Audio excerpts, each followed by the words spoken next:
Bienvenidos a Detrás de una Copa, un podcast lleno de vinos destilados, cócteles, whiskies, tequilas, regiones y muchísimo más. No solo vas a aprender con nosotros, te vas a divertir un montón y vamos a crecer juntos. Así que esto es Detrás de una Copa. Y sí, queremos invitarlos a que curiosean nuestra página web www.detrasdeunacopa.com, un espacio creado especialmente para ustedes, donde podrán participar de nuestras catas online 2 veces al mes, conectar y disfrutar juntos desde todas partes del mundo. También puedes formar parte de nuestra comunidad con nuestra suscripción, que nos incluye las 2 catas online, más clases pregrabadas de vino por partes y además asesorías, 1 a 1 junto a nosotros dos. Y si sueñas con viajar a cualquier parte del mundo, Detrás de una Copa también tiene para ti viajes enológicos, tanto en tierra como en crucero. Algunos ya con fechas confirmadas. Así que te invitamos a que entres a nuestra página web, explores lo que tenemos para ofrecerte y ahora disfrutes con nosotros un episodio súper espectacular. Estimados, hoy tenemos un capítulo hermoso, refrescante, de buena acidez, de complejos sistemas de vinificación de muchos lugares en el mundo y de hecho una de las bebidas dentro del vino es más importante. Estos son burbujas, sí señores, espumantes. Vamos a hacer un recorrido de espumantes alrededor del mundo, obviamente teniendo en cuenta champán, cava, Franciacorta y un montón de cosas que hay alrededor del mundo. Mi nombre es Nicolás Reines. Mi nombre es Karen Gampel. Hoy los vamos a llevar a uno de los mundos más fascinantes, complejos, históricos y hasta técnicos del mundo del vino, el universo de los espumantes. Es un mundo donde la historia se entrelaza con la ciencia y donde los accidentes se convierten en hallazgos, donde la paciencia es tan importante como la viticultura y donde cada burbuja cuenta una historia que comenzó hace casi 5 siglos atrás. Así que vamos a recorrer la historia, cómo surgieron las burbujas, porque los primeros espumantes no aparecieron en Champagne, sino al sur de Francia, cómo Dom Perignon constituyó decisivamente y contribuyó a mejorar la técnica y cuáles son los métodos actuales de elaboración, cuáles son las regiones más importantes del mundo, donde cada estilo ha evolucionado y tiene una personalidad totalmente propia. Vamos a hablarles de champán, por supuesto, aunque ya tenemos un episodio que los animo, si no lo han escuchado, a ir atrás y oír nuestro episodio de champán espectacular. Pero también les vamos a hablar hoy de Franciacorta, de Prosecco, de Cava, de Cremant, de Cap Classic, de Sec, Lambrusco, Moscato, de Asti, hasta los Petnats, que no son unos espumantes, pero tienen alguito de burbujas, así que podemos nombrarlos. Y bueno, los espumantes del Nuevo Mundo, los países que están produciendo en el Nuevo Mundo espumantes como lo que me acaba de decir Nicolás en Colombia. Así que, bueno, como siempre, al final les vamos a hablar de maridajes, porque cada uno de estos espumantes tiene su maridaje indicado y eso es como algo súper importante para que conozcan. Así que, bueno, vamos a empezar y esperemos que les fascine este episodio. Empezamos con la historia como siempre. Durante muchas décadas se creyó que el champán había sido el origen de los espumantes y que Dom Perignon era el inventor de estas burbujas, pero esto históricamente no es así. Para entender el verdadero nacimiento de los espumantes tenemos que viajar a 1531, a una zona en el sur de Francia llamada Limoux, en Languedoc. Había una abadía benedictina, Saint-Hilaire, yo con mi pronunciación en francés, donde los monjes elaboraban vinos tranquilos y comenzaron a notar un fenómeno súper curioso en donde algunas botellas almacenadas durante el invierno y luego expuestas al calor de la primavera habían desarrollado gas natural. El frío había detenido la fermentación, el calor la reactivaba dentro de la botella. Es decir, había ocurrido una refermentación espontánea. Este vino se llamó en ese momento Blanquet. Blanquet de Limoux era el nombre como completo que le habían puesto y es el primer espumante con documentación oficial en la historia del vino. Otro dato importantísimo para cualquier persona que estudie vinos es que la primera referencia escrita de un vino con burbujas es exactamente lo que les acabo de decir, Limoux 1531 y no en champán. Después, con el tiempo, los monjes perfeccionaron la técnica, aunque todavía no existía precisión suficiente ni el control con el método tradicional que ya conocemos hoy en día. Así que bueno, dicho esto, sí es cierto que Champagne logró llevar los espumantes a un nivel de perfección y consistencia que revolucionó el mundo del vino, y ahí es donde viene a aparecer la figura de Dom Pierre Perignon, que fue un monje benedictino que trabajó en la abadía de Autvillers, creo que era el nombre.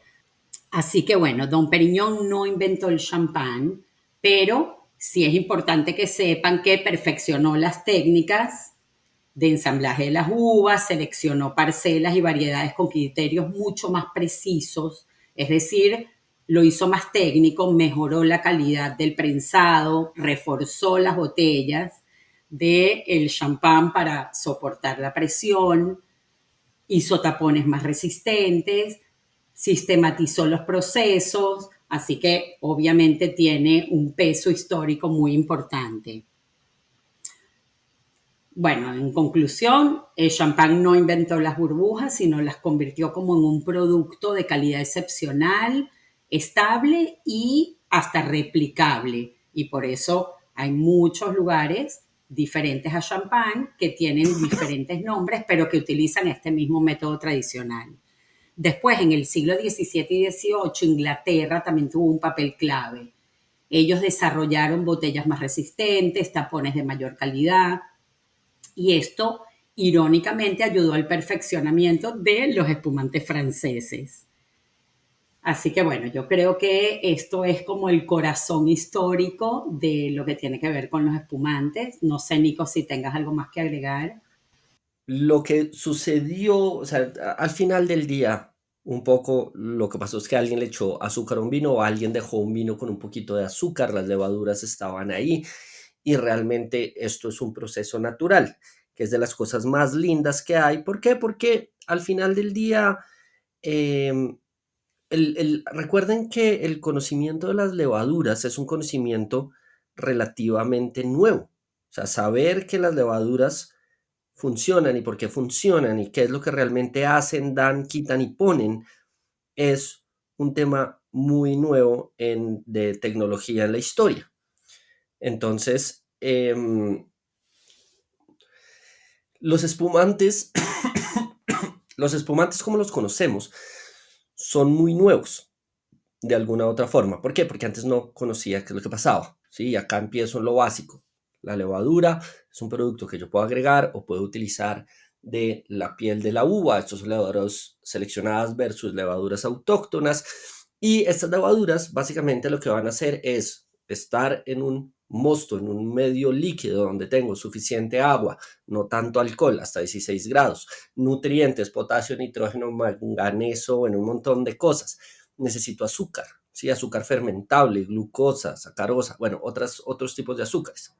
Necesito aire, necesito gas carbónico, necesito un montón de cosas. Y estas levaduras finalmente lo que van a hacer es comerse el azúcar, o sea, principalmente se van a comer el azúcar y producir alcohol. Esto es lo que más me interesa.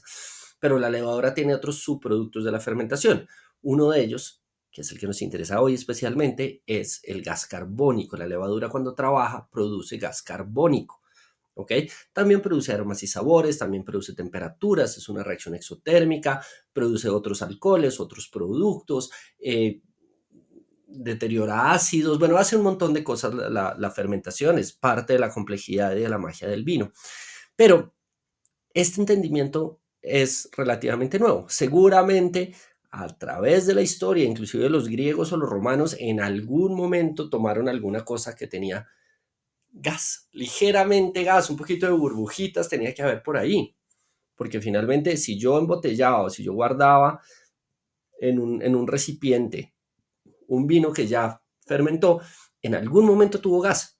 Si estas personas se tomaban el vino mientras que estuviera fermentando, ahí había gas. Entonces, esto es, sí, milenario, pero al mismo tiempo, los espumantes como los conocemos son muy jóvenes. ¿Ok? Este conocimiento que vino de Pasteur en el momento, toda la historia, es algo muy nuevo. ¿Qué es lo que pasa? Hay dos familias grandes, como se los mencionaba antes. Están los vinos que toman su burbuja de una fermentación, o el final de una primera fermentación o una segunda fermentación. Y también hay una categoría de no tan buena calidad, baratos, sencillos, que son vinos con agregado de gas carbónico. ¿Sí? Esto en algunos lugares se llaman frisante, en Argentina, ojo, no confundir con frizzante en Italia, pero digamos que son gaseosas de vino. Y están bien, son productos baratos, sencillos. Digamos que no hay que juzgarlos de esa manera. Recuerdo uno que se llamaba Frisé en Argentina. Acá en Colombia también había uno que realmente pues es un vino con un porcentaje de alcohol X, al cual yo le agrego gas carbónico mediante hielo seco, mediante inyección de gas carbónico en un tanque, y esto existe, ¿sí? Estos son vinos $2, $3 la botella, no tiene mucho más que ir allá. Y recuerdo hace muchos años hablando con alguien que me decía, no, es que no nos gustó la textura, entonces estamos cambiando el gelificante para la que textura me dé un poquito más. Olvídense esto, ¿sí? Esto es producto industrial, esto es entre Coca-Cola, Pepsi, todas estas vainas y estos espumantes, la única diferencia es que esto tiene alcohol, ¿ok? Pero ya después están los espumantes de toma de espuma natural, se llaman, ¿ok? Y aquí básicamente voy a tener 4 o 5 tipos de espumantes diferentes, los voy a mencionar en este momento y ya nos metemos un poquito en las técnicas. Lo más importante, lo más prestigioso, lo más complejo, lo que me genera más complejidad, ojo, no calidad, no necesariamente son mejores, pero generalmente son más costosos, son un poquito más complejos en términos de aromas y sabores. No necesariamente esto es lo que quiero siempre, tengan en cuenta esto, que son los espumantes método tradicional. Lo hablamos en champagne, como dijo Karen, vayan al capítulo de champagne. Entonces, en este método, yo lo que hago es que hago un vino, rosado, blanco, tinto, más alcohol, más acidez, menos acidez, con barrica, sin barrica, cada uno decide cómo hacer, pero tengo un vino. Y a ese vino lo que hago literalmente es agregarle azúcar y levaduras, que se llama licor de tiraje, lo dejo en la botella dejo que fermente, en la botella el gas se mantiene, aquí es donde el gas se mantiene con el líquido, y voy a dejar generalmente un tiempo en botella con las levaduras. Cuando termina la fermentación, estas levaduras se convierten en lías, las lías me empiezan a soltar aromas y sabores, aromas y sabores, aromas y sabores, y dependiendo donde yo esté, puede ser 9 meses en cava, 15 meses en champagne, 18 meses en francha corta, dependiendo de la denominación de origen, o 3 meses si no tengo denominación de origen, cada uno verá. Finalmente lo que hago es que filtro mediante varias técnicas, uno puede ser removido, congelación de huello rellenado, sí, la técnica la vimos bien en el capítulo de champagne, y después relleno la botella, ya sea con el mismo vino base o el mismo vino base endulzado, o por ahí algunas cosas raras, ¿ok? Esto de nuevo es el método tradicional, es el método champenois. Champenois cuando estamos en champagne. Eh, Champenois solamente cuando estamos en champagne. Y es el más complejo de todos. ¿Ok? Esto es la panacea del método, pero para esto necesito vinos intensos, vinos que me aguanten este tiempo sobre Elías, vinos que tengan su estructura, tengan su acidez. Generalmente los vinos base, que se llaman, con lo que hago los espumantes, suelen ser ácidos, medianamente neutros, con cierta magia dependiendo de la denominación donde yo estoy. ¿Listo? Este es el método principal. Después hay uno raro que utilizaron los alemanes que se llama el método transfer. El método transfer es muy interesante porque hacen lo mismo, segunda fermentación en botella, pero después abren todas las botellas en un tanque y filtran todo junto. Esto es como para asegurar que todo quede exactamente igualito. No es un método muy utilizado, pero existe. Y después están los espumantes método Charmat, los método tanque. Esto es Prosecco en la base de la pirámide, o son espumantes, digamos que un poquito más sencillos, generalmente más económicos, no necesariamente, pero generalmente más económicos en el mercado, más frutales, más enfocados en tener la fruta más viva y más y más de durazno, más de pera, bueno, depende de donde yo esté. ¿Ok? Este método es muy interesante, me ayuda a tener precios y a tener un estilo muy marcado. Esto se utiliza en todo el mundo, ¿sí? De pronto el espumante más conocido por esto es Prosecco y Lambrusco. Ojo, no todos los Proseccos y no todos los Lambruscos, pero en su mayoría. Acá hay una cosa chévere. Hay denominaciones de origen que me obligan a utilizar método champenoise. No hay ninguna denominación de origen que me obligue a usar método Charmat. Okay.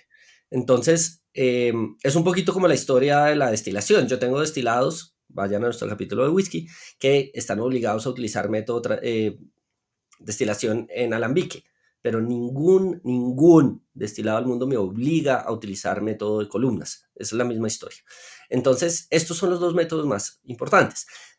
En tanque yo puedo dejar también tiempo sobre lías, sí, pero el efecto de las lías es mucho menor y al final no justifica mucho el tema del precio. Entonces los espumantes método tanque, método Charmat con tiempo sobre lías no son lo más comunes del mundo, pero sí los hay, sí, hay muchos ejemplos. Pero bueno, estos son los métodos básicos. Después, en términos de metodología, ¿no? Ahorita entramos a mirar cada uno. Está también lo que se llaman los ancestrales o los pet nuts, que son básicamente que la fermentación termina en la botella, ¿sí? O estoy a punto de terminarlo cuando tengo gas y guardo el gas de alguna manera, ya sea en la misma botella, en el caso de los pet nuts, o en los ancestrales en un tanque, pero generalmente terminan en botellas, ¿sí? Hay bichos raros por ahí. Estos son los métodos, o sea, esta es la forma en que yo puedo meterle o guardar, ¿sí? Porque no es meterle, sino conservar la burbuja dentro del líquido, ¿ok? Y ya después de esto entramos a mirar, ¿sí? Las denominaciones de origen y los espumantes más importantes alrededor del mundo. Bueno, empecemos con champán. Es el espumante más famoso del mundo, definitivamente, por lo menos a nivel de prestigio, no de ventas necesariamente, porque Prosecco se vende muy bien, pero a nivel de prestigio está elaborado con el método tradicional, como Nico les acaba de decir, y este método tradicional después es utilizado en Cremant, en Franciacorta, en muchísimas otras regiones y otros métodos y otros tipos de espumante, pero tenemos que entender que champán solamente se puede llamar champán a los vinos espumantes hechos en la región de Champagne en Francia, solamente. Cualquier otro vino espumante realizado, bien sea en Francia o en cualquier otra parte del mundo, con este método tradicional o método champenois, ya se va a llamar de manera diferente como decidan en esa región. El único que puede utilizar el nombre champán es los espumantes realizados en esa región, en Francia, ¿ok? Para que quede súper claro por si acaso no han oído nuestro episodio especial de champán. Las uvas principales que se utilizan acá son Chardonnay, Pinot Noir y Pinot Meunier.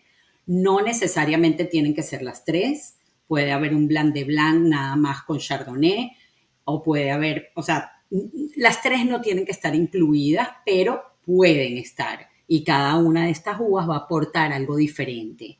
Champán está dividido en subregiones, como la Montagne de Reims, el Valle de la Marne, Côte de Blancs, o sea, son todas las regiones que forman parte de Champán, cada una con características de suelos diferentes, caliza, tizas, margas, y esto va a afectar definitivamente la tensión, la acidez y el perfil aromático de cada uno de esos vinos.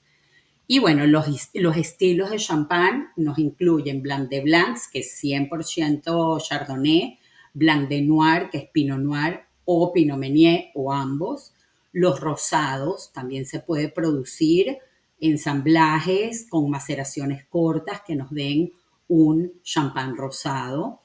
Hay vintage, millésimé, hay non-vintage y hay prestige cuvée. Estos son como los estilos. Y si quieren saber más a detalle, como les decimos, este episodio no va a ser específico de champán, porque queremos abarcar todos los vinos espumantes más populares en el mundo, así que los animo a que vayan a nuestro episodio anterior, que está chéverísimo.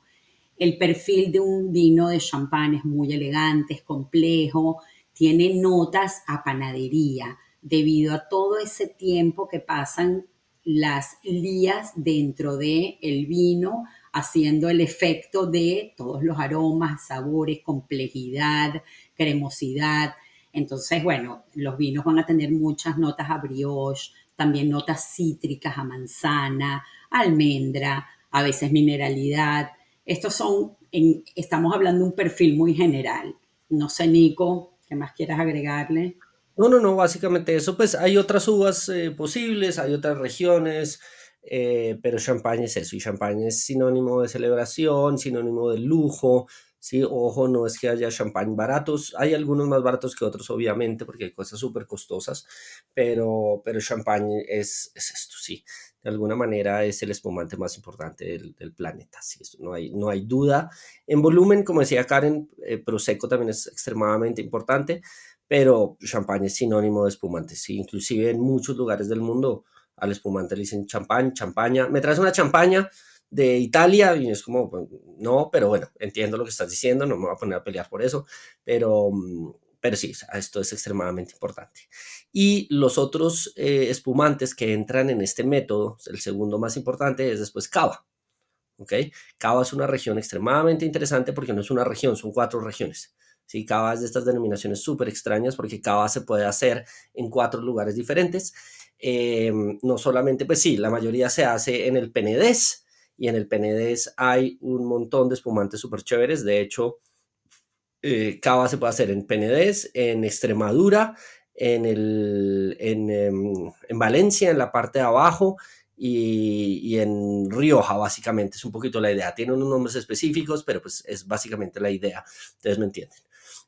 Las uvas principales son Macabeo, Parrellada y Charelot, pero está permitido Chardonnay, está permitido Pinot Noir, está permitido otras uvas, ¿sí? Trepat, ¿sí? Otras cosas medianamente raras, otras más internacionales, pero Cava tiene cosas interesantes, ¿sí?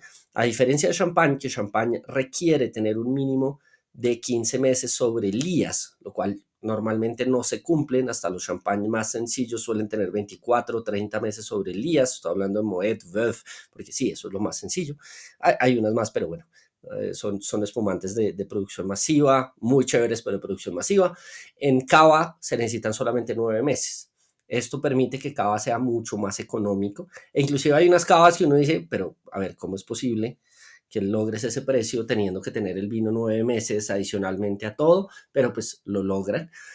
Tan así que en algún momento los productores de cava, algunos decidieron salirse de la denominación de origen y crear una marca registrada que se llama Corpinat. Estos son como una gremiación, ¿sí? Una asociación de bodegas que crearon una marca registrada que se llama Corpinat. ¿Sí? No es una denominación de origen, es simplemente una marca registrada que dicen nosotros nos aseguramos que Corpinat sea esto, esto y esto, con unos parámetros de calidad mucho más altos según ellos, mucho más estrictos para hacer un gran espumante. ¿Cuál es la diferencia? Champagne tiene unas notas de acidez muy marcadas. Esta es un poquito la magia del champán. El champán se siente debajo de las orejas, básicamente. Eh, Panadería y acidez debajo de las orejas. Esto es champán. Cava, por el otro lado, tiene unas notas muy lindas a neumáticos, sí, como a llantas, que lo trae un poquito la parrellada, la charelot. Macabeo no tanto, macabeo es más floral, pero parrellada y charelot me dan unas notas como de neumático, como de tostado, que son muy interesantes. Pero aquí también empiezo a tener cosas, ¿no? Tengo rosados, tengo gran reservas, que implica 30 meses sobre lías. Tengo cosas muy lindas, pero Cava siempre es una muy buena opción. Tienen categorías en Cava según el tiempo de crianza sobre Elías, que es lo que Nico les estaba diciendo. Entonces existe el Cava de guarda, que son mínimo 9 meses, pero está el Cava reserva, que son 15 meses, gran reserva 30 meses. Como siempre, todos los vinos en España tienen mucho que ver con estos tiempos. En el caso de estos espumantes de cava sobre Elías, en el caso de un vino normal, tinto dentro de barricas, pero juegan mucho con los tiempos. Entonces, el Gran Reserva son 30 meses o más, y después está el paraje calificado, que ya son 36 meses. Entonces, bueno, para que sepan, si ven en alguna botella de cava estas denominaciones, estas especificaciones, saben ya que se trata del tiempo que va a estar el espumante sobre el lías. Y para complementar eso, que es el otro gran espumante de método tradicional, está el Franciacorta, ¿sí? Que es un espumante en la región de Lombardía, que es muy bonito. Tiene unas, digamos que unos requerimientos legales más altos que las otras dos, ¿sí? Tengo un non-vintage que requiere 18 meses sobre Elías, o sea, es el que legalmente tiene más tiempo de Elías, no sé si en el mundo, pero sí por lo menos de los realmente importantes. Acá lo que tenemos de diferente realmente son las uvas. Acá tengo Chardonnay, Pinot Blanco, Pinot Noir, y tengo las mismas categorías. Non-vintage, que tiene 18 meses. Acuérdense que non-vintage es que no declara edad, que eso es una de las cosas importantes de los espumantes. Normalmente en los espumantes yo tengo non-vintage. ¿Qué quiere decir esto? Que no declaran edad. Si yo me voy a un Moet, a un Veuve, a un Franciacorta clásico, non-vintage, a un Cava, ellos no me van a decir de qué año es, porque todos los años lo que hacen es un blend para asegurarse que sepa igual. Acuérdense que los espumantes, lo hemos hablado en varios capítulos, no son que van a mejorar con el tiempo. Algunos se mantienen, bueno, que van a encontrar algunas discrepancias en el mundo de la sommelería, pero normalmente no es como que vayan a mejorar en botella y tengo que esperar este espumante durante no sé cuánto tiempo, no. ¿Sí? Algunos se mantienen por muchos años, pero normalmente están mejor en el momento que salen al mercado. Entonces, la mayoría son blends. ¿Y blends de qué? De bases de vinos para tratar de hacer el espumante igual todos los años. A veces pueden mezclar en la base, a veces pueden mezclar inclusive espumantes, ya depende del productor cómo lo haga, pero es una categoría muy linda, ¿ok? Esto en cuanto a métodos tradicionales necesarios. Hay otros, ¿sí? En el resto de Francia está Cremant, ¿sí? Cremant, es el espumante del resto de Francia. Entonces está Cremant de Loire, Cremant d'Alsace, Cremant de Bourgogne, Cremant de Bordeaux, Cremant de muchos lugares, y se hacen espumantes, método tradicional también. No todos tienen esta magia y este prestigio de champagne, pero Cremants son vinos muy interesantes. Eh, A Hay mejor cositas precio. a mejor precio, generalmente sí. Y hay cositas raras. En Oltrepo Pavese, por ejemplo, en el norte de Italia también hay unos espumantes, y hay otras cosas alrededor, sí, que son muy chéveres. En Italia hay uno que se llama Trento Doc, que está producido en Trentino, también con el método tradicional. Por eso se los quiero nombrar, por si lo ven. Y es uno de los espumantes de montaña más importantes. Y bueno, tiene una acidez natural y una mineralidad que provienen de estos viñedos de los Alpes, viñedos alpinos. Así que bueno, si ya ven Tentrodoc en Italia, saben que es método tradicional también. Y ya teniendo un poquito en cuenta esto, después empiezo a tener en cuenta los que permiten las dos formas de toma de espuma, de toma de gas, ¿ok? Como el Prosecco, porque el Prosecco es un espumante del Véneto, de la uva glera, que previamente se llamaba Prosecco. Entonces, en Prosecco lo que pasa es que tengo una pirámide de calidad muy marcada, donde la base, donde casi todo lo que se produce es simplemente Prosecco DOC. Estoy en la región del Véneto, arriba a la derecha en Italia, uva glera, generalmente método tradicional. Un poquito más arriba tengo una cosa que se llama Treviso, Prosecco DOC Treviso. Un poquito más arriba tengo a solo Prosecco DOCG, este ya empieza a ser DOCG. De nuevo, acá estamos hablando de mejores lugares, mejores colinas, más maduración, ¿sí? Y en la parte de arriba ya tengo la denominación más importante de Prosecco, que se llama Conegliano Valdobbiadene Prosecco de OCG, ¿sí? Que adicionalmente se divide en tres, que es el Conegliano Valdobbiadene Prosecco Superiore de OCG, ¿sí? Una cosa que se llama el Conegliano Valdobbiadene Prosecco Superiore Rive de OCG, y lo más arriba es que tengo una cosa que se llama el Valdobbiadene Superiore di Cartizze de OCG, ¿sí? Son simplemente una pirámide donde voy yendo más arriba. Normalmente las cosas de más arriba son método tradicional. Tengo inclusive uno que se llama Colfondo, o col fondo agrícola, que tiene las levaduras todavía sobre el vino. O sea, yo compro un vino que está turbio, que si lo mezclo un poquito, que es la idea, va a quedar ligeramente turbio porque queda con un poquito de lías, un poquito de levaduras en la botella. Pero Prosecco no es solamente este frutadito sencillo. Prosecco tiene también su magia en los altos niveles de calidad. Bueno, es un vino muy floral, frutal, fresco, fácil de beber, aromático, ligero. Es un vino muy friendly, muy amistoso. Y los precios, obviamente, para un espumante son mucho más competitivos que los de champán, por ejemplo. Sí.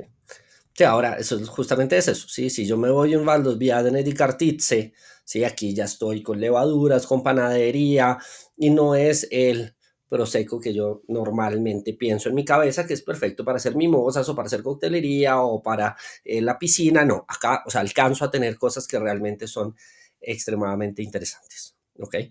El resto del mundo hace cosas de las dos maneras. Y esta parte es súper chévere, porque así como tengo método Charmat y método tradicional, de igual manera voy a hacer estos espumantes en California, en el Valle de Uco, en el Valle Central de Chile, en Australia, en Sudáfrica, en Nueva Zelanda.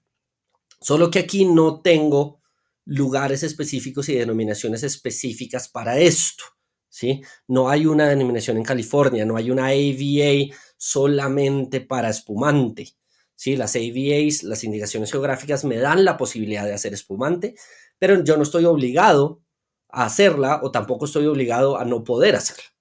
Entonces, aquí pasan cosas maravillosas, ¿sí? Yo tengo a Chandon en casi todos los países del mundo produciendo espumantes, ¿sí? Chandon Argentina, Chandon Chile, Chandon Brasil inclusive. Hace unos espumantes muy interesantes. Hay muchísimas casas champañeras en California, en la región de Sonoma específicamente, haciendo espumantes. Louis Roederer, Moet Chandon, Veuve Clicquot, Krug, hay un montón. Obviamente pues tengo que cambiar el nombre, no le puedo poner champagne, pero aquí tengo más flexibilidad en ponerle más lías, menos lías, uvas diferentes, tengo cosas muy, muy raras. ¿Qué hay en el mundo que es extraño, que es muy divertido? Los espumantes tintos de Australia, Yo nunca he probado ninguno. ¿no? No, ¿tú sí? Sí, yo he probado espumantes tintos, son extremadamente interesantes y diferentes. Realmente hay dos grandes lugares que son, pues, Lambrusco, que ya en un minuto hablamos de Lambrusco, y Australia. Pero en Australia producen mucho espumante tinto de Syrah, y de hecho se lo comen con el pavo en Navidad.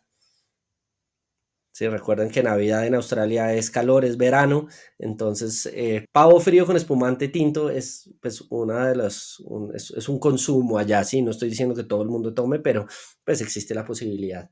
Es raro esa sensación de taninos y al mismo tiempo burbujas, choca un poquito, uno no se entera de qué se trata. Sebastián Zucardi hacía uno en Argentina que se llamaba Alma 4 Bonarda, no sé si todavía exista, pero era rarísimo, era un tema rarísimo y uno lo vendía un montón porque era algo novedoso, era algo diferente, porque pues espumantes tintos casi nadie hace. ¿Por qué? Porque es que el espumante tiene la magia de la acidez, ¿sí? Y el gas carbónico me da sensación de acidez. No sé si alguna vez han probado agua con gas sin gas, que dejan un agua con gas ahí, que se le fue el gas y al día Uy, siguiente lo sí, prueban y sí. tiene como esa sensación de acidez, es como medio cítrica, sabe diferente al agua normal. Y esa acidez, más taninos, más las burbujas, digamos que no es algo que, es algo que choca un poquito, pero literalmente es muy divertido, ¿ok? Entonces, tengan en cuenta eso en Australia. Australia hace grandes espumantes. Tasmania, en Tasmania es un lugar súper conocido por sus espumantes. Y hablando de espumantes tintos, después se nos había pasado, hay una denominación importante en Italia que se llama Lambrusco. ¿Ok? Lambrusco es un bicho raro porque la mayoría de Lambrusco está en la región de Emilia-Romagna, ¿sí? En la misma región del Reggio Emilia y Modena, que es un lugar súper famoso por su parmigiano reggiano y por su aceto balsámico di Modena. Pero aquí se hacen vinos con la uva Lambrusco. En las zonas de Lambrusco al estilo Lambrusco. Entonces es uva, región y denominación de origen al mismo tiempo, Y con método Charmat, con método no Charmat Champenois. generalmente. Ujú. ¿Sí? Sí. Generalmente. Hay algunos, ¿sí? Hay productores haciendo cosas serias y cosas más complejas, pero en general son vinos método Charmat. Muchos generalmente semidulces, ¿sí? O semisecos, por decirlo de alguna manera, muy baratos. Generalmente estamos hablando de cosas muy, muy, muy baratas, pero hay unas denominaciones de origen que son súper interesantes, donde realmente estamos buscando cosas que de pronto no sean tan sencillas, especialmente una cosa que se llama el Lambrusco Grasparosa di Castelvetro, ¿sí? Grasparosa es como una denominación un poquito más arriba, y de pronto la más seria es una subdenominación de origen que se llama Lambrusco di Sorbara. ¿Ok? Entonces, estos dos, si quieren algún momento un Lambrusco un poquito más serio, me tengo que ir a Grasparosa o me tengo que ir a Sorbara. Simplemente por si en algún momento se encuentran en un stand y donde dicen solamente puedo tomar Lambrusco, pero son vinos que son blancos, son rosados, son tintos, sí, puede ser cualquier cosa. Y los otros importantes del mundo son el Sekt en Alemania, ¿sí? Sekt. Sekt quiere decir simplemente espumante. De hecho, el Sekt normal puede estar hecho con uvas de cualquier país, pero está el Deutscher Sekt, ¿sí? Deutscher Sekt, que es el espumante alemán, que ese sí se hace con uvas alemanas. Riesling, ¿sí? Principalmente, después está Müller-Thurgau, se utiliza Pinot Grillo, se utilizan otras uvas, pero el Deutscher Sekt es, digamos que una mención en Alemania para espumantes.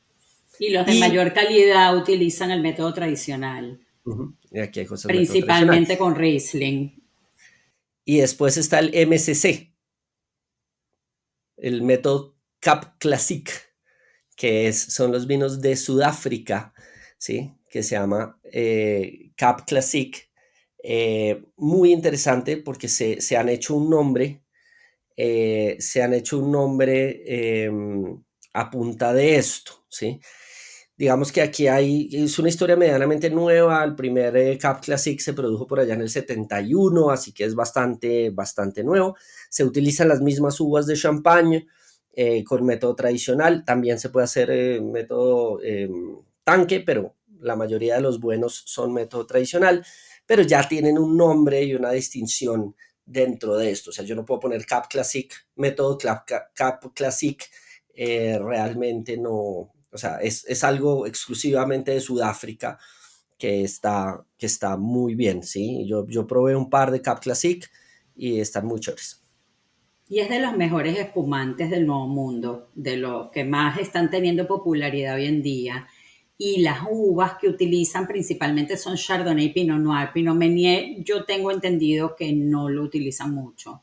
No sé si estoy equivocada en eso, No, Pinot pero Meunier no es lo más importante, sí, Pinot no, Meunier por fuera de Champagne es muy raro encontrarlo, es muy raro. es Entonces, muy bueno, raro encontrarlo. pero está teniendo mucha popularidad los Cap Classic surafricanos. Después está Ok. el Asti, Moscato de Asti, de Italia, que no hemos Ahí hablado ya de entramos en ese. los métodos ancestrales, Sí. ¿sí? Asti Spumanti y Asti Spumanti Moscato de Asti Spumanti. Aquí hay cosas chéveres, pero aquí entramos ya en la onda ancestral. ¿Qué quiere decir ancestral? No es que haga una segunda fermentación en botella o que haga una segunda fermentación y después botelle, sino que termino la fermentación en la botella. Esto implica varias cosas. Primero, no tengo tanto gas, no tengo tanta espuma, la espuma es mucho más bajita. Y segundo, generalmente, en Asti especialmente, sí tengo cosas que son semisecas, no necesariamente es seco. ¿Por qué? Porque estoy terminando la fermentación, ¿sí? Estoy terminando algo de la fermentación en botella y generalmente queda azúcar residual. Entonces, Asti es un ejemplo muy lindo y de alguna manera también están los Pet Nat, ¿sí? Pero Pet Nat sí es seco. ¿Sí? Pet Nat suelen ser brut nature, o sea, no tienen agregado de nada. ¿Por qué? Porque termina la fermentación en la botella. Entonces, en vez de tener 6 atmósferas de presión, que es un montón, puedo tener 4 o 3, dependiendo de dónde esté plantado, pero Pet Nat es algo muy, muy novedoso, es algo muy de los últimos 10, 15 años, o sea, a pesar que lleva haciéndose un montón de tiempo, se puso de moda hace relativamente poco. Y es muy interesante porque son estos vinos de mínima intervención que terminan una fermentación en la botella y generalmente quedan las lías y quedan las levaduras dentro de la botella. Entonces yo tengo ahí la mezcla de dos mundos muy interesante. Eh, a la gente le encanta, ¿sí? Yo he probado cosas muy buenas, así como he probado cosas desastrosas, pero PetNat y los métodos ancestrales definitivamente es algo que vale la pena probar, como para ver si a uno le gusta o no. Tengan en cuenta que Nasty, más importante que su método, es la uva, es moscato, son súper florales, ¿sí? En Asti yo estoy probando más el perfil aromático que el método de toma de espuma. Bueno, complementando un poco lo que Nico está diciendo, sí, los Astis tienen bastantes notas dulces, son muy aromáticos los moscatos de Asti. Burbujeantes, pero hacia los off-dry, un poquitico más dulzones. Y los Pet Nat son vinos muy rústicos, tienen un perfil totalmente rústico, están muy de moda. Hoy en día muchos restaurantes en Nueva York, por lo menos aquí en Estados Unidos, tienen cartas enteras de vinos sin filtrar, vinos naturales. Y entonces, bueno, PetNat está en esta onda que la gente joven que están tratando de tomar menos alcohol, de pronto cuando deciden tomar, se meten en la onda de los PetNat y les gusta mucho y son muy populares en las nuevas generaciones. Es algo que existe de toda la vida, pero como dijo Nico, se ha ido popularizando más últimamente. Está como más de moda, es trendy tener en la carta de un restaurante Pet Nuts y vinos naturales y vinos biodinámicos, orgánicos. Entonces, bueno, está como en toda esa nota. Si no han escuchado nuestro episodio de PetNat, los animamos. Tenemos un episodio específico y no olviden meterse en nuestra página www.detrasdeunacopa.com. Tenemos una suscripción maravillosa en donde ustedes tienen 2 catas incluidas al mes de nuestras catas online. Tenemos una comunidad súper linda de personas de todas partes del mundo que participan con nosotros y como les hemos dicho anteriormente, les damos una región, les damos una uva, cierta característica y cada quien compra el vino que consigue en su país al precio que decide invertir en su botella y todo está bien, compartimos y es súper divertido y aparte terminamos siendo una comunidad mundial, que es lo que estamos buscando con Detrás de una Copa.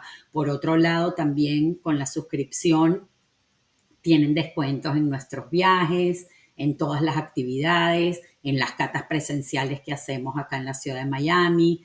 Así que los animamos a que visiten nuestra página web y vean los próximos viajes que tenemos para el año que viene. Este año tuvimos unas catas de crucero, nos llevamos a un grupo por 4 noches al crucero, tuvimos 6 catas maravillosas. El año que viene tenemos 2 viajes más al Caribe planteados, así que los animamos a que visiten nuestra página y averigüen todas las actividades que vamos a tener próximamente para que puedan participar con nosotros. De hecho, la próxima cata online que tenemos es de espumantes. Entonces, el próximo lunes seguramente este episodio saldrá al aire en un par de semanas, así que ya la habremos hecho, pero es una experiencia hermosa, chicas. Si se animan, de verdad que vayan a la página web porque vale mucho la pena. Miren, seguramente nos faltan un montón, ¿sí? Seguramente nos hacen falta un montón de pequeños lugares en Italia, ¿sí? En España otros tipos de espumantes, en Austria otros tipos de espumantes, en el Triesto, en Italia hay otras cosas, Brasil, o sea, faltan un montón porque todo el mundo produce espumantes. Hay varias reglas básicas, yo creo, ¿sí? Donde hay Chardonnay y Pinot Noir hay espumantes y donde hay espumantes hay Chardonnay y Pinot Noir, a menos que esté en denominaciones muy específicas. Pero yo divido, y esto es un tema extremadamente personal, no es nada más que esto, el mundo de los espumantes en un par de categorías, ¿sí? Está champán y cava, metamos Franciacorta ahí por darle su lugar, y están los espumantes del mundo que quieren ser como champán, cava y Franciacorta. Esto pasa en Argentina, pasa en Chile, pasa en Sudáfrica, metamos el Cap Classic como un quiero ser como champagne, ¿sí? Después está el Prosecco y los que quieren ser como Prosecco. Después están los ancestrales, que es Asti y Pet Nat, que es un estilo diferente. Y básicamente está el resto del mundo, ¿ok? Son cosas muy chéveres. Es un tema muy lindo, especialmente este tema del non-vintage, vintage, especialmente el tema de la graduación de azúcar, que es muy interesante. ¿Por qué? Porque los espumantes al final sí están en la Unión Europea, por lo menos legalmente obligados más o menos a declarar cuánta azúcar tiene. Es un vino que se le agrega azúcar al final para balancear esta acidez y llegar a un estilo. El productor tiene una opción adicional para tener un estilo específico. Entonces acá entran las menciones de Brut Nature, Cero Dosage, que es no le agrego nada de azúcar, después Extra Brut, después Brut, Demi-Sec, Sec y Dulce. Estas 6 menciones en etiqueta son muy importantes. Vayan al capítulo de champagne porque ahí las tenemos mejor definidas y simplemente cuánta azúcar le agrego al final. Pero tengo cosas mágicas, ¿sí? Recuerden, si encuentran el año, es posible que estemos en un espumante de mayor calidad o de mayor control, por lo menos, en muchos lugares del mundo. Tengo uvas bases, tengo vinos con barrica, tengo vinos sin barrica. Los vinos con barrica, digamos, por ejemplo, en champagne no son tan comunes como vino base, pero hay un par de productores que lo hacen.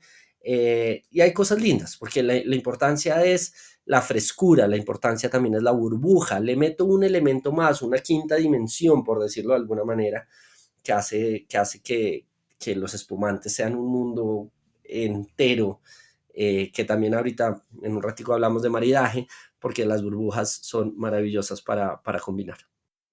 Sí, y bueno, tenemos los rosados espumantes que se pueden producir con el método tradicional o con el método Charmat. Normalmente, maceración corta de las uvas tintas, ya ustedes lo saben, de esa manera se hace un rosado. Y en la zona de champán sí se permite mezclar vino tinto y vino blanco, solamente en champán, para hacer los vinos espumantes rosados, champán rosado en este caso. Estos vinos van a tener notas más a frutos rojos, obviamente, cítrico, un vino con mayor estructura, algo leve de taninos, porque bueno, obviamente que con esas maceraciones vamos a tener un poquitico de los taninos de las pieles de las uvas, pero son preciosos, las botellas se ven hermosas, son muy populares, igual que los vinos rosados para verano, que en todos los países se consume mucho vinos rosados en verano, y aparte los vinos rosados espumantes son más costosos. Eso es una característica que no les habíamos nombrado, pero les animo que si pueden, lo consiguen y quieren invertir un poquito en su botella, se animen a probarlos y vean la diferencia, porque bueno, parte de la idea de nosotros aquí con Detrás de una Copa es que prueben de todo y luego ustedes se formen su propio criterio y decidan qué les gusta más, qué les gusta menos. Así que al igual que yo voy a probar ahorita y voy a tratar de buscar un vino espumante australiano de uvas tintas, que nunca lo he probado, yo les animo a que ustedes prueben un rosado en algún punto si pueden conseguirlo. Pero bueno, yo creo que ya podemos entrar en maridajes. Tal cual. Y las burbujas son increíblemente versátiles para mí, y es lo que siempre recomiendo, es un excelente comodín cuando uno no sabe qué tomar. O sea, de verdad que maridan con cosas que no maridan ninguno de los otros vinos. Es una maravilla. Champán y Franciacorta, por ejemplo, funcionan divino con ostras, caviar, sushi, frituras, aves, cocina francesa. A mí me encanta. Y Nico, tú puedes después agregarme lo que me falte que tú consideres a tu gusto, ¿no? Cava combina muy rico con tapas, paellas con jamón serrano, quesos. Prosecco es ideal con aperitivos, mozzarelas, ensaladas, cocina más ligera. Lambrusco es perfecto para pizzas, embutidos, platos italianos. Acuérdense de guiarse mucho por la parte regional. O sea, normalmente un espumante hecho en una región debería de ir bien con la comida que se produce en esa región. Los sect espumantes de Riesling van muy bien con la comida asiática, un poco picante. Ya saben que Riesling es un vino blanco que va muy bien con la comida picante, que es muy difícil de maridar, así que el sec también va a ir muy rico con las comidas picantes. De hecho, si alguien quiere tomar vino con comidas picantes, muy spicy o ciertos vegetales difíciles de maridar, los espumantes siempre son una buena opción.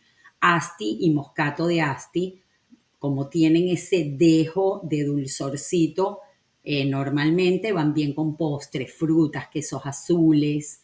Los petnat, mucho con la cocina natural, cocina orgánica, quesos frescos, platos vegetarianos, cocina más moderna, esa onda de cocina más casual. Quedan muy ricos con los petnats. Sí, lo que tiene mágico un poquito los espumantes para maridaje es que la burbuja me ayuda a soportar grasa. ¿Sí? Acuérdense que de las normas básicas de maridaje, vayan al capítulo de maridaje también que tenemos o a nuestra página web para suscribirse a nuestras catas y en eso hablamos muchísimo, en las catas hablamos muchísimo de maridaje y es muy chévere. Yo tengo taninos que me ayudan con grasa, alcohol que me ayuda con grasa, intensidad aromática que ayuda con grasa. Yo lo que quiero hacer es que la comida no me mate el vino, ese es el objetivo principal de un maridaje. Y las burbujas me ayudan a soportar un montón de cosas, acidez, mi grasa, ¿sí? E intensidad. Entonces, las burbujas son maravillosas. Yo he visto menús de degustación de carnes a la parrilla con champán y funcionan divinamente. Raro, ¿sí? No es lo más común. No es como que uno diga así, súper natural en mi cabeza, ¿sí? Una carne, un vacío a la parrilla a término medio con un champán vintage. Uno dice como que, uy, oiga, qué raro. Pero cuando uno se siente y lo prueba, es fantástico. Entonces, yo tengo acá cosas que me sirven por la frescura y la acidez para tomármelo en la piscina, o inclusive algunas cosas que me sirven para comérmelo con carne asada. Es súper versátil.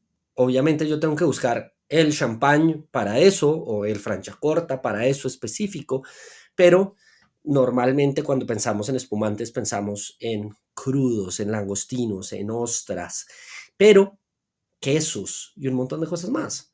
Y adicionalmente, al tener este nivel de dulzor por el licor de expedición, me da también para un montón de cosas. Hay espumantes dulces que con quesos sobremaduros tipo azul, tipo con gorgonzola, pueden ser fantásticos. Entonces, ¿podéis llegar a ser un comodín? Tal vez. Ahora, si me ponen un vacío a la parrilla con un prosecco sencillo, pues no. Pero, pero, psicológicamente, espumantes me lleva a otro nivel, ¿sí? El proceso de maridaje y de acompañamiento, acuérdense que también es muy psicológico, que muchas veces hemos hablado de maridaje emocional, de cómo la música, el ambiente, un libro, una película puede hacer que un vino se sienta muy diferente. Las burbujas también entran en un tema psicológico que es muy lindo. Las burbujas entran en celebración, en brindis, en magia del momento, ¿sí? Y esto, por supuesto, que también me va a ayudar psicológicamente a que los maridajes y el momento funcionen. Entonces, no solo se trata de que químicamente y físicamente aguanto más, sino que mi cabeza también se va para otro lado. Y esto es súper interesante y es uno de los efectos importantes de los vinos espumantes, especialmente champán. Sí, acá sí puedo decir que champán es un elemento que psicológicamente es ligeramente superior a los demás. De hecho, tengo un amigo que se casa pronto. Me dijo, Nico, quiero champaña. Yo le dije, pero ¿por qué? O sea, entiendo por qué, pero por la mitad de la plata, acá en Colombia, porque el champaña acá en Colombia es carísimo, ¿sí? Por la mitad de la plata puedes conseguir unas cavas o un Franciacorta que está en términos de líquido mucho mejor. Y él me dice, no, yo quiero champán. En mi matrimonio, en mi brindis, yo quiero champán porque quiero champán. Y prefiere un líquido que puede no estar tan bueno como otro por el mismo precio, pero la sensación de estoy tomando champán y a mi futura esposa le estoy brindando un champán es superior a lo que pasa en la hoja y lo que pasa en el líquido y lo que pasa en cualquier otra cosa. Entonces eso hace parte de la magia de los espumantes, especialmente el champán. Y bueno, antes de irnos, ya hablamos de maridaje, pero se nos había olvidado algo que me parece que es importante nombrar, que es la temperatura ideal para servir un espumante. Y bueno, todo esto depende del perfil del espumante. Por ejemplo, espumantes ligeros, frutales, charmat, prosecco, moscato lambrusco, se sirve entre 6 a 8 grados centígrados. ¿Por qué? Porque, bueno, el frío va a resaltar la frescura, la fruta blanca, las notas florales y hace que la burbuja se vaya a percibir más fina. Después están los espumantes con el método tradicional, pero jóvenes. Eh, Estamos hablando de un cremant joven, un cava joven, un champán non-vintage, un cap classique. Y en este caso la temperatura ideal es de 8 a 10. Necesitan un poco más de temperatura para que aparezcan esas notas a levadura, pan tostado, complejidad de las lías, sin perder la vivacidad y la frescura que queremos. Después tenemos el caso de un champán vintage o un Franciacorta, un cava gran reserva, rosados de método tradicional y ahí la temperatura sería entre 10 a 12 grados.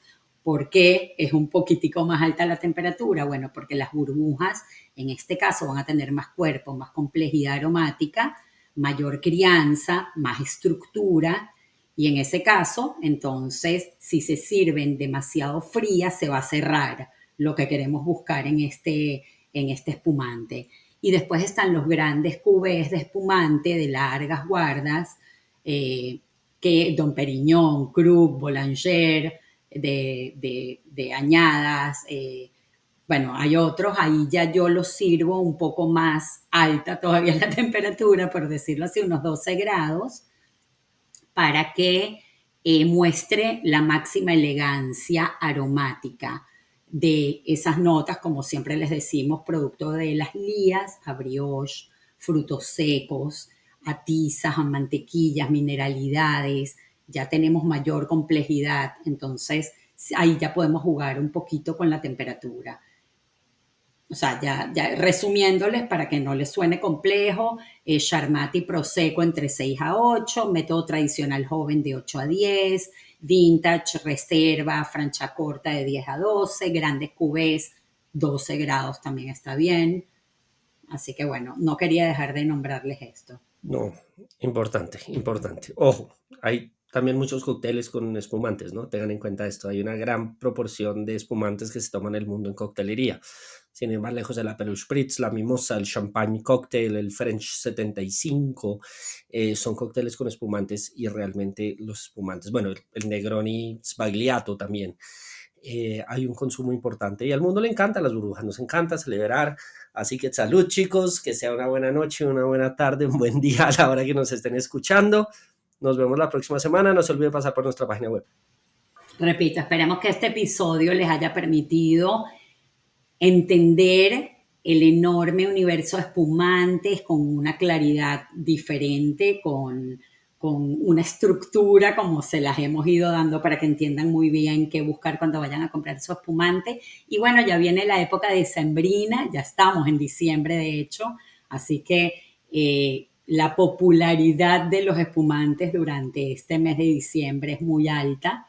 Festejos, intercambios, disfruten, compren lo que puedan de las regiones que puedan, con los presupuestos que quieran invertir, brinden, celebren, que eso es parte de el disfrute en la vida. Los queremos mucho y los esperamos en un próximo episodio. Chao, chao.